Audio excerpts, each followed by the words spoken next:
Hi all, it's Lady Horror with another tale of the dark, scary, and dreadful. Today's story is about the real-life, terrifying tale of the real-life possession behind the movie The Exorcist. Viewer discretion is advised. But first, if you enjoy the story, please hit the like button, please subscribe to my channel, and don't forget about those notifications. Now let's get to our story.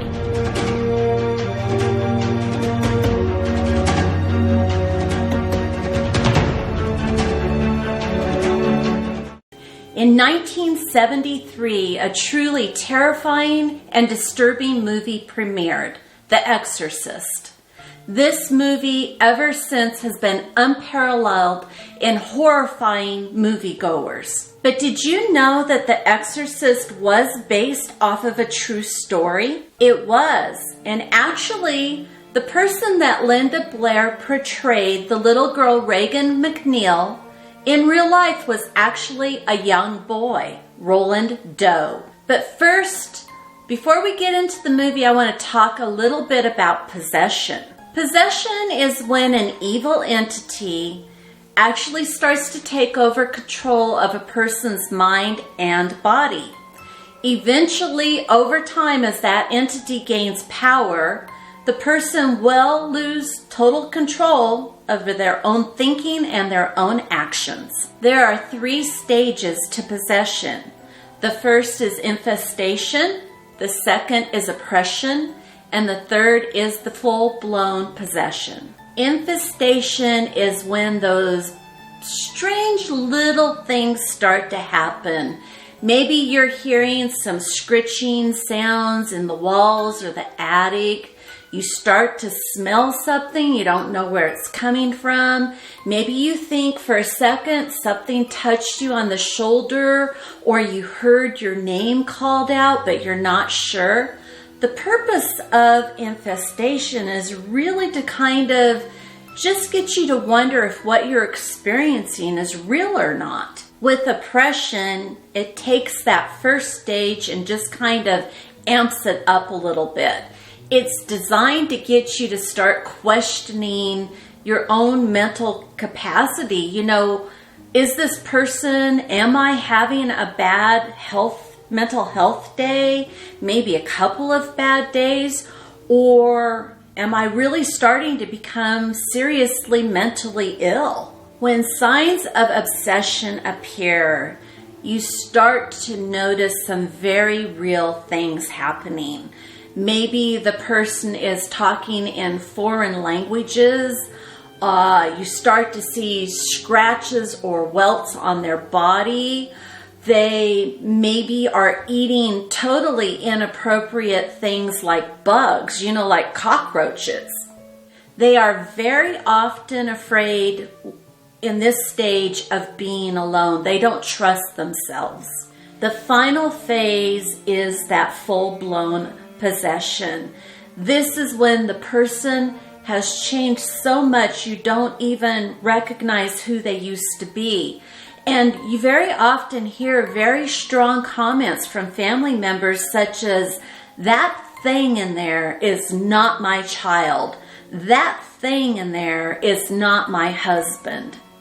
People in full possession really do want to cause harm to others. They will say the most horrendous and hurtful things to their loved ones.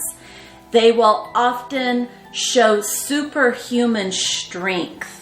They speak in tongues. They growl and snarl at people. One of the weird things, though, is that they seem to possess a hidden knowledge of other people's secrets, things that they never told anybody else, and particularly things that are embarrassing or hurtful or that they have a lot of guilt from. There's no way that the person who's possessed could possibly know this information. Possession is truly one of the most horrifying things a person can go through or their family members can watch them go through. So in our story about the movie The Exorcist, Regan McNeil is a young girl who is possessed. It is based off the true life possession and exorcism of a young boy named Roland Doe. They changed it from being a young boy to being a young girl because they really did want to try to protect Roland after he grew up and this was no longer part of his life. In the late 1940s, priests from the Roman Catholic Church, over a 12-week period, performed a series of exorcisms on this young boy.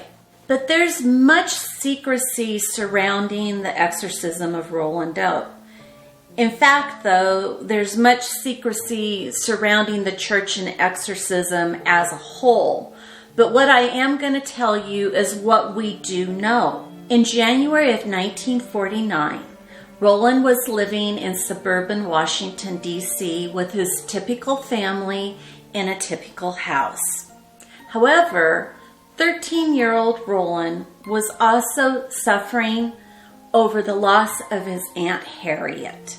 He had been very close with Aunt Harriet. In fact, she was beloved to him. And this was a very terrible event in his life. And it's probably likely that this trauma is what made him vulnerable and susceptible to the possibility of becoming possessed.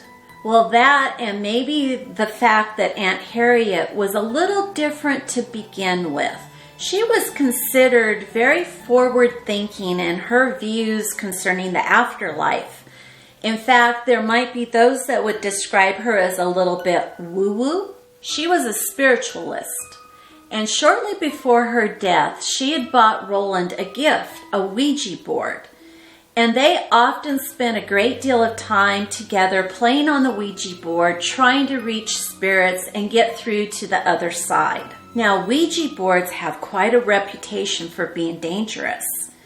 If you've never played with a Ouija board or don't understand what it's a game. It's a board, a flat board that has letters and numbers written on it. On one corner is a yes, on the other corner is a no. And there is a triangle plastic planchet that lays on top of the board, and the players will gently rest their fingertips on the board, and they will supposedly ask spirits questions. And those spirits will then move the board across all the numbers and the letters or the yes and the no and answer those questions. Most paranormal researchers will advise against using a Ouija board. They feel that this opens a doorway to unknown paranormal activity, while religious believers believe that it could actually lead to possession by demonic forces. On the other hand, skeptics will say that this is just a bunch of bull doo-doo, that the players are actually manipulating the board and they're just exaggerating what their own fears are. Ghost researcher Dale Kazmarek of the Ghost Research Society says it's not necessarily the board that's the problem. He says it's really the form of communication that's dangerous. He goes on to say that the spirits that are reached are often confused spirits. They have met a tragic and quick end of their life through probably like murder or suicide. Because of that, violent and dangerous conditions might exist that would have an impact on the people using the board. Many unknowingly put themselves in danger because they go on to ask a spirit to give them proof of their existence. It is said that this gives the spirit a doorway to actually enter back into our world. Why is this so dangerous? Well, this might really be a trickster demon or a spirit with ill intent trying to get through to you rather than the person you thought you were reaching out to. It is suspected that shortly after Aunt Harriet's death, Roland was using the Ouija board to try and reach out to her.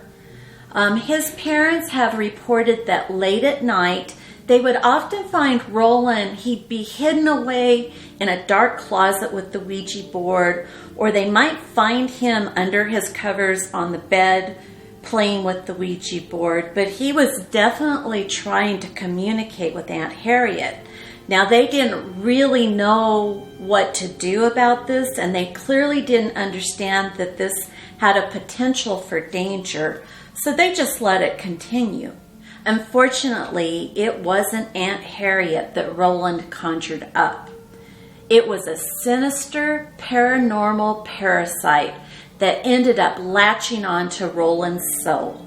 Soon, Roland began experiencing signs of infestation that quickly moved into the second stage, oppression. Poltergeist activity in the family home in Cottage City, Maryland quickly escalated. Paranormal activity in the family home located in Cottage City, Maryland quickly escalated. Roland constantly heard scratching noises in his floor, his walls, and in fact, another aunt that stayed with them, when she would go in Roland's room, she said she could hear footsteps marching across the ceiling, but she knew there was nobody in the attic, and she knew there was no possible way that there really were footsteps across the ceiling. She was totally perplexed by everything. The blankets would lift up off of Roland and fly across the room like a magic carpet. Pictures of Christ would just pop off the wall and fall onto the floor. Other objects would fly across the room with great force, and they would just crash into the wall on the other side. He was also particularly upset that in the middle of the night, his mattresses would start shaking and trembling and bouncing up and down. At times it was so bad that Roland couldn't even stay on the bed. He'd literally be up in the air. Now, family members describe Roland as being a happy, carefree, friendly, nice little kid. However, they started to see things change. And as this possession progressed, they started to notice his personality changed, his behavior changed, and even his voice changed. Roland was beginning to evolve into someone or something that they didn't recognize. In fact, not only were they worried about him, they were becoming afraid of him. Roland was beginning to show proof of possession. The family describes that these lacerations would pop up on his body, and they describe them as they would be looking at his skin, and then marks that looked like claws being drug across his bare skin would just show up, and then the skin would start bleeding. He also showed unnatural, superhuman strength. He started speaking in strange foreign tongue, and at one point in the time, welts showed up on his stomach that spelled out the word hell. The desperate family, who were Lutheran, tried to find him help. They went to every doctor, every hospital, every psychiatrist they could find. Roland was put through the gamut of testing, and nobody could figure out what was wrong with him. They even turned to the family minister, who gave him spiritual counseling and tried to work through all of this on that level, and even the minister could not figure out what was wrong with Roland. Exasperated, the minister thought, well, maybe Roland needs a change of scenery, and he took him to his own personal parsonage. Well, yeah, like a little bit of fresh air is really going to help this situation. But as Roland's condition continued to deteriorate, the minister realized there wasn't anything he was going to be able to do for him. And the minister then suggested to the family that they go and talk to the Jesuits. It was Father E. Albert Hughes, a Catholic priest, who agreed to examine this situation. And when he was done, he believed without a doubt that this was paranormal demonic activity. In February of 1949, he actually went to the Catholic Church and asked for permission to perform an exorcism, and the church agreed to it. During the exorcism, Roland was strapped to the mattress to protect himself. His arms and legs were securely tied to the bedposts, and there was no way that he could get loose. However, as the priest began reciting his prayers and such, Roland grew enraged. He grew so agitated that he was able to break free one arm, and then he reached under the mattress and was able to break off a part of the spring. Then he whipped that arm around and he attacked the priest. He ripped it across the priest's shoulder and his arm, and the priest howled out in pain. Blood was, running down his back and downing his arm. Roland just sat there and laughed and was clearly gleeful over the harm he had caused. Now, the priest thought that when he looked in Roland's eyes, he could see the demon looking back at him, and he knew the demon wanted to do even more harm. With this, the injured and completely overwhelmed priest decided he needed to end the exorcism. He realized then and there that, at least by himself, he was not qualified and capable of performing an exorcism. Not only was he worried about Roland's safety, he was worried about the family's safety, and he was worried about his own safety. A few days later, Roland's mother noticed some scratches and welts forming on Roland's body. And soon those welts clearly formed the word go. Now, Roland's mother said, "Where?" And more welts came up and formed the word Lewis. Now, Roland's mother was very desperate at this point. She wanted to help her son. And her instincts just told her that these two words, go and Lewis, meant that she should take Roland to St. Louis, where they had family and a house they could stay in, and then maybe there she'd be able to find help for him. It so happens that a family member was attending St. Louis University. She was able to put them in touch with Father Raymond Bishop, who agreed to go to the house and just see what was happening. But while he was there at the house, all of the things that the family and Roland had been experiencing presented themselves. Father Bishop saw the talking in tongues. He saw the superhuman strength. He saw the welts and scratches. And he saw the bed violently shaking so hard that at times Roland was in the air, completely off the bed. After much consultation with the family and with the church, Father Bishop was able to get permission granted by the church to perform a new exorcism. This time, the church told him he was going to have help in performing this exorcism.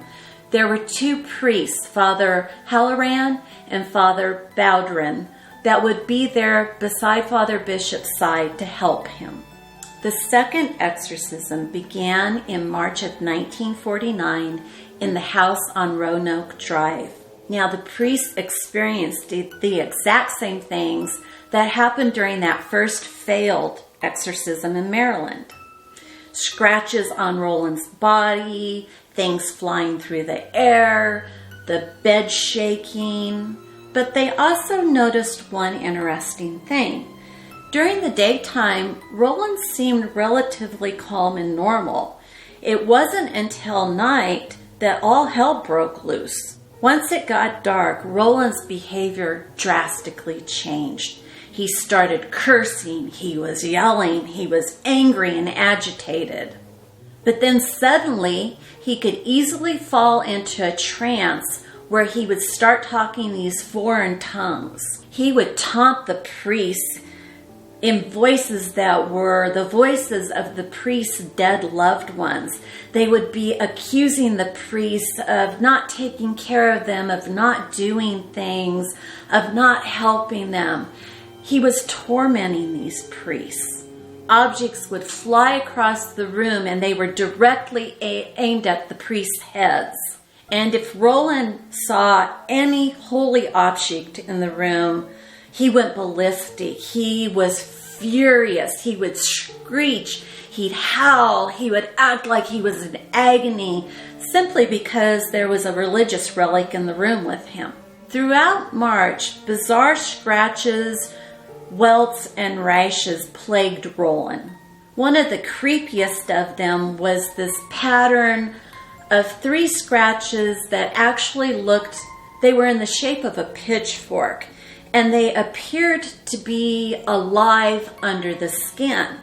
They were at the top of Roland's leg, and they actually started to move, and they snaked down his leg all the way to Roland's ankle. These types of things continued every single night for up to a month.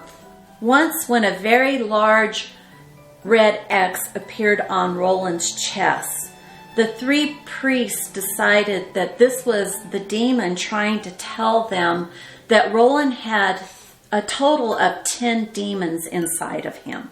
Roland would laugh and wail hysterically for hours on end. This has now been going on since February, and they're well into their 2nd exorcism, when on March 20th, it all reached a new high level. Roland began urinating all over himself, all over the bed. He's cursing and yelling and shouting at the priests. But what happened, even though this is kind of typical by now, is that his poor, tormented parents broke. They simply reached the breaking point and said, "We can't go on. We can't do this anymore. We need you to take Roland and get him out of the house. We don't want him here anymore." So the priests took Roland and they took him to the Lexian Brothers Hospital, where they felt they could give him more intensive treatment during the exorcism. In April, Father Bishop's diaries report that while the priests were saying the rosary one day, Roland clutched his chest and screamed out in pain. When they examined the area, it actually looked like he had been burned, like a brand. Well, they continued the exorcism when he started clutching his chest in multiple areas, and all of a sudden they realized that those branding areas formed in all capital letters the word exit. And as they continued even further, he's clutching his chest, crying out, and they see that a large arrow is now pointing at the word exit. They keep on going, and he's clutching his chest 3 more times. The word exit appears on his body 3 more times. Now, these brandings actually ended up happening up to 30 times every day, and they were clearly paranormal. At other times, Roland's body would distort horribly. There were instances where he would bend over backwards and his legs would bend behind him. So he was bent so far that he could touch the back of his head onto the soles of his feet. Now, most people would be screaming in agony, and the priest would be watching and just waiting for that moment when they would hear Roland's bones crack and break, but it never happened. And when Roland would finally relax, he would be perfectly fine. He would be unharmed. He would not be in any pain. It was just the most bizarre thing they had ever seen. One time, Roland spat this foul, gross green substance at the priests. Now, they were completely across the room and say that this awful liquid just came shooting out of Roland's mouth with like laser precision and just hit them head on and splattered all over them. They were all wet and completely covered in this putrid fluid. Another time, Roland managed to break free from his restraints again, and he lunged at Father Halloran, punched him in the face, and broke his nose. So this exorcism has been going on for weeks now, well, actually months, when on April 18th, a miracle happens. Roland wakes up having a fit of some kind of seizure. He's cursing and spitting, and his eyes are rolling backwards in his head. The priest can only see the white of his eyes. He's screaming and claiming to them, looking them directly in the eyes, that Satan will always be with me. At that, the exhausted priest just kind of snapped. They grabbed every religious artifact that they had ever brought into that room. Crucifixes, Bibles, medals, rosaries, everything they could find. And they jumped on Roland. They pushed him down on the bed, and they just started covering every inch of his body with these religious artifacts. Well, of course, Roland goes berserk. He's screaming, he's yelling, he's howling. He's telling them he's in pain. Please stop, please stop. But every time he fights back, they jump on him again and cover him once again. For them, this was a ferocious life and death battle between good and evil. At 10:45 that night, the priests launch a final onslaught against the demon. They start repeatedly calling on St. Michael to expel the demon from Roland's body. Over, they're shouting at St. Michael, commanding him to tell the demon to leave Roland, telling Satan to get out. They tell the demon that St. Michael will never give up his battle for Roland's soul. Unbelievably, 7 minutes later, Roland collapses as limp as a rag doll. This strange and wonderful peacefulness starts to fill the air of the room. And when Roland opens his eyes, he's calm, he's serene. He looks at the priest and he says, he's gone. In that moment, Roland says that he had this vision. It was of St. Michael, all in his glory, brandishing his sword. He's on a battlefield filled with demons and angels fighting each other. St. Michael commands the demon to leave. He raises his sword and he lunges at the demon. So others that are in the hospital, when this is going on with Roland, they swear that there was a thunderous clap in the air in the hospital, and that the entire hospital shook as if there'd been an earthquake. And this is all at the time that Roland was seeing St. Michael lunge at the demon. St. Michael's commanding the demon to flee. And when the demon flees in an instant, Roland knows that he's been set free. So several weeks later, when Roland's had a chance to do some physical healing and he's declared mentally and emotionally stable, he's released from the hospital. There is no further indication of possession of any kind. The staff report that after Roland left, that room still felt unsafe. They had the room sealed up and nobody ever dared go back in that room. However, they did report that they could hear somebody moving around, moving items, faint conversations and voices being heard, and they could smell this foul odor.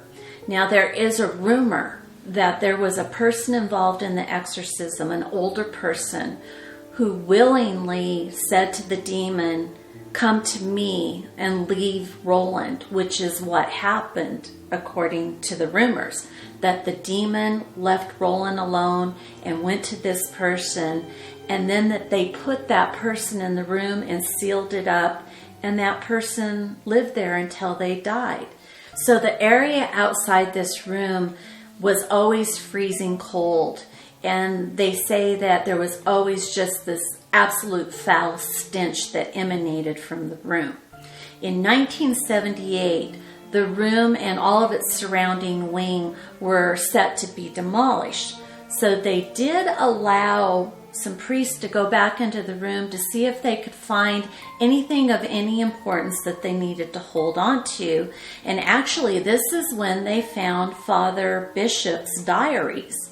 These are really the only detailed records of Roland Doe's possession and exorcism. All these years since, Roland swears that he does not remember anything about what happened to him. When he was released, he resumed school, reconnected with his friends, he got a girlfriend, and eventually over time he got married and had children. He even went to work for NASA. If it weren't for these unofficial diaries of Father Bishop, the other priests, and other eyewitness accounts, you would never know anything about Roland Doe. The book wouldn't have been written, and the movie would have never been filmed. Interestingly, though, for somebody who claims not to remember anything about the possession, Roland named his first son Michael after the saint who went to battle for his soul. So let's talk about some of the church stuff. You would think that the Roman Catholic Church would have been opposed to this movie, but that's really not the case. Not only did Georgetown's president, Father Henley, turn over these private documents to people involved in the production of The Exorcist, but in the film, Father Dyer is actually played by a real-life priest, Father Mallory, in his one and only movie role. Many people at the highest levels of the church accepted The Exorcist, mainly because exorcism is still part of the New Testament. Church officials claim that they can credit The Exorcist with an incredible increase in the number of applicants of people to become priests or nuns.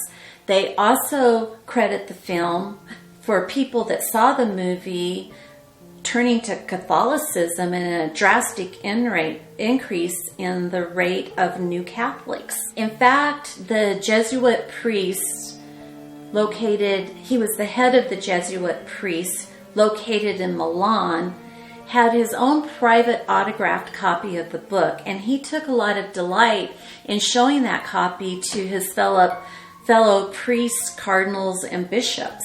But not everyone was a fan. The cardinal in Boston absolutely detested the film and the book, and he tried desperately to have both of them banned. The director of the film, William Friedkin, likes to say that Billy Graham, who was not a Catholic but was a religious leader, would preach from the pulpits that there is the devil in every frame of this film. Now, Friedkin would sarcastically remark, "How does Billy Graham examine every frame of this film?" Moving on to some interesting stuff about the movie itself. William Friedkin is an American film and television producer, and The Exorcist earned him an Academy Award nomination for Best Director. Now, the film itself won 10 Academy Award nominations and won in the category of Best Screenplay and Best Sound. While the movie is obviously terrifying, some of the stories surrounding making the movie are equally unsettling. Friedkin discusses openly details about the movie, but he says it would have never happened if he hadn't made an agreement with all the people who recounted their stories and gave him information, if he hadn't have made a promise that the one thing he would do is change the character from a young boy that's possessed to a young girl that's possessed. And the reason they insisted on this was to protect the identity of Roland. When the movie first started production, Friedkin met with the president of Georgetown at the time, Father Henley. And Father Henley gave him this decrepit red old file folder that was filled with bishops' diaries, first-hand accounts of what happened, documentation of what actually happened, the possession and the exorcism. This was all hard proof that all of this is a true story. Friedkin feels that making The Exorcist was making a film about faith. And in fact, he likes to share that he's very good friends with Jason Miller, who played Father Karras in the movie.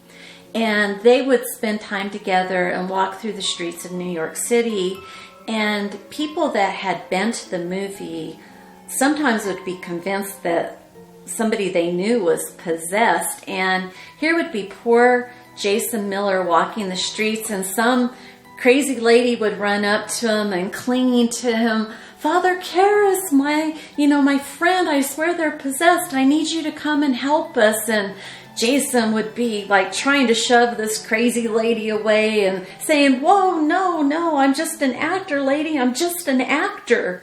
Many asked what it was like to find a child actor capable of playing the role of Regan and handling all of this really unsettling material they would have to read and perform during filming. Friedkin actually thought for a long time that maybe the film would never happen, but then the production crew decided, let's send out a casting call to 2,000 young female actresses and see if we can't find somebody mature enough to handle it.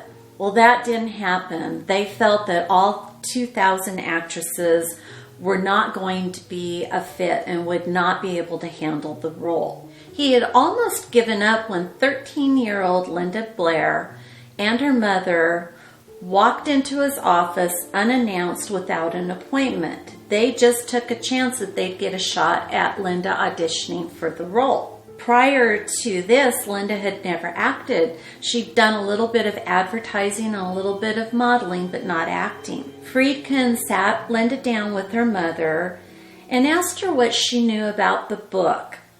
And Linda says, "Well, yeah, I've read it."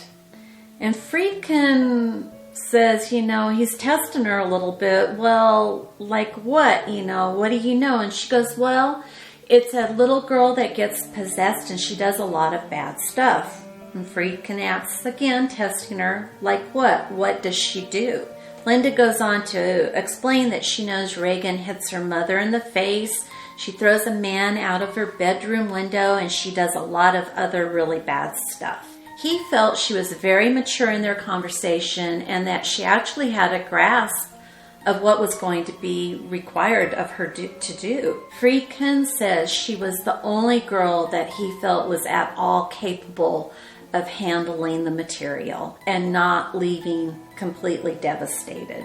He says that during filming, they deliberately kept the set very light and very joking. After Linda would finish a scene, somebody would automatically do something like hand her a milkshake, and then they'd all start cracking jokes and getting everybody to laugh. But the funny thing is he feels that Linda actually thought the entire process was one big joke for her. So much attention has been given to Linda Blair's demonic face, the one that's hard on the eyes. But it was really Max von Sydow, who played Father Marin, whose face was equally amazing. The Swedish actor was only 43 when he starred in The Exorcist, but he played a man in his 80s. It's not only that they chose him because he's a great actor, but they chose him because he looked exactly like Father Bowdern in real life. It took 4 hours every day for them to make Max up. There is a scene in the very beginning of the movie of an archaeological dig. And during that scene, it often reached 120 degrees outside. Now, Max's makeup, it was very heavy makeup. And in that heat, it would actually start to melt and fuse and create one solid mask. So at the end of the day, when they would start to peel that mask off of his face, liquid sweat would just start pouring out and drench him. For me, what's more frightening than any of the faces in the movie was actually the demon's voice. That has a story all of its own. Friedkin knew that he wanted the voice to be terrible and frightening, but he also knew he wanted it to be gender neutral. He didn't want it to sound like a female nor a male. So he remembered an actress named Mercedes McCambridge, who he felt had a very gender neutral voice, and he reached out to her to see if she'd be interested. Now, Mercedes told Friedkin she had two things she had to tell him. Number one, that she was a practicing Catholic, and number two, that she was a drunk. She said, I know what I'm going to have to do in order to create what you're looking for. So naturally, Friedkin thought, well, she's going to turn this down because it's going to require her maybe to start drinking again. I don't know. That's exactly what happened. She told him that in order to create the voice, she would need to start drinking. She also went on to say that I'm going to have to eat raw eggs. I'm going to have to take back up smoking and smoke heavily, and I'm going to have to guzzle that booze in order to create the mucusy croak that you want. She was so terrified of falling off the wagon that she had one non-negotiable requirement. She had two friends, very close friends, who were also priests. And she said that they must be near her at all times while she was filming. In the movie, Regan is often tied down to the bed or secured sitting up in the bed. So they decided in order to realistically create a voice that would sound like that was happening, they wanted Mercedes sitting and strapped in a chair. So every time she was doing her lines, she was actually sitting in a chair with her arms behind her, her hands tied behind her back.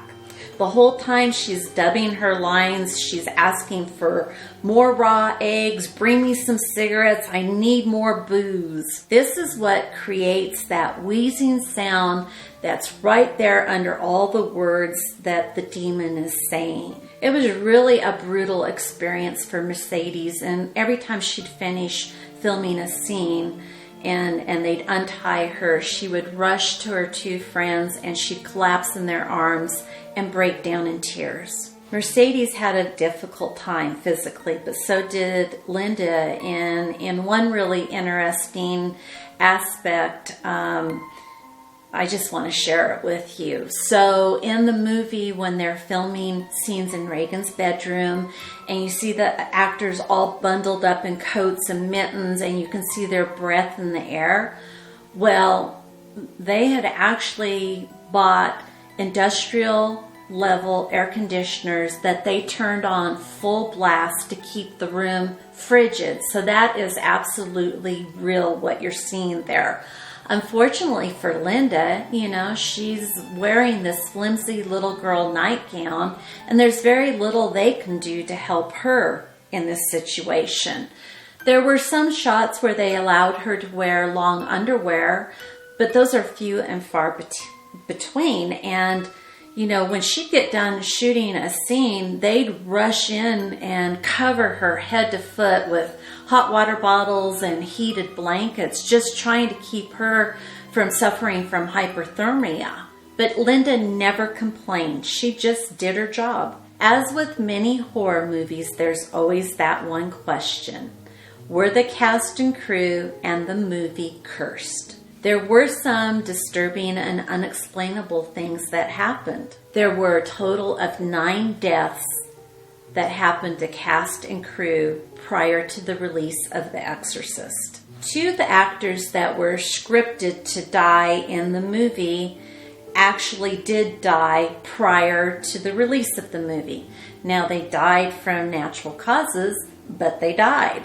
7 other cast or crew members would either die themselves or have family members die before the release of the movie. Probably the most disturbing deaths surrounding the cast were attributed to Paul Bateson, who played a nurse in the movie.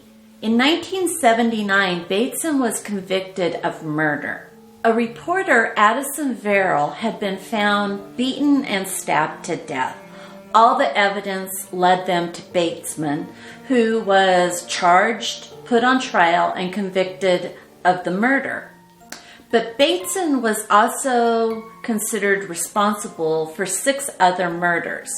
It seems that 6 bodies had appeared on the Hudson Bay River.